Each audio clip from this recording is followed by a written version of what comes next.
বিশ্বকাপের শেষ ১৬র নাটকীয় ম্যাচে আর্জেন্টিনার জয়ের পর আলোচনার কেন্দ্রবিন্দু এখন রেফারিং।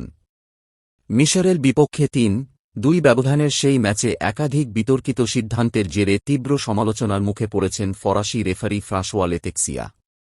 ম্যাচ শেষ হওয়ার পর থেকেই সামাজিক যোগাযোগ মাধ্যমে ক্ষোভে ফেটে পড়েন ফুটবল ভক্তরা।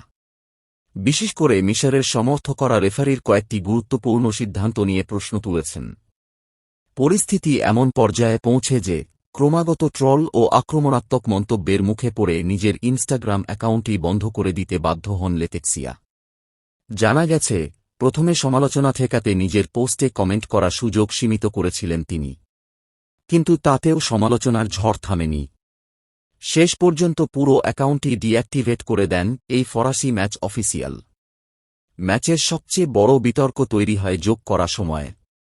মিশরের দাবি, ডিবক্সের ভেতরে তাদের সবচেয়ে নির্ভরযোগ্য খেলোয়াড় মোহাম্মেদ সালাহ ফাউলের শিকার হলেও পেনাল্টি দেওয়া হয়নি। ঠিক এর পরের আক্রমণেই আর্জেন্টিনার হয়ে জয়সূচক গোল করেন এনজো ফার্নান্দেজ, যা ম্যাচের ফল নির্ধারণ করে দেয়। এই সিদ্ধান্তসহ আরও কয়েকটি মুহূর্ত নিয়ে ম্যাচ চলাকালীন ও পরবর্তীতে তীব্র বিতর্ক ছড়িয়ে পড়ে। মিশরের খেলোয়াড় ও কোচিং স্টাফও প্রকাশ্যে অসন্তোষ জানিয়েছেন রেফারিং নিয়ে। ঘটনা এখানেই থেমে নেই। মিশরীয় ফুটবল ফেডারেশন ইতোমধ্যে ফিফার কাছে আনুষ্ঠানিক অভিযোগ দায়ের করেছে। তাদের দাবি, রেফারির একাধিক গুরুতর ভুল এবং পক্ষপাতদুষ্ট সিদ্ধান্তের কারণেই তারা টুর্নামেন্ট থেকে বিদায় নিতে বাধ্য হয়েছে।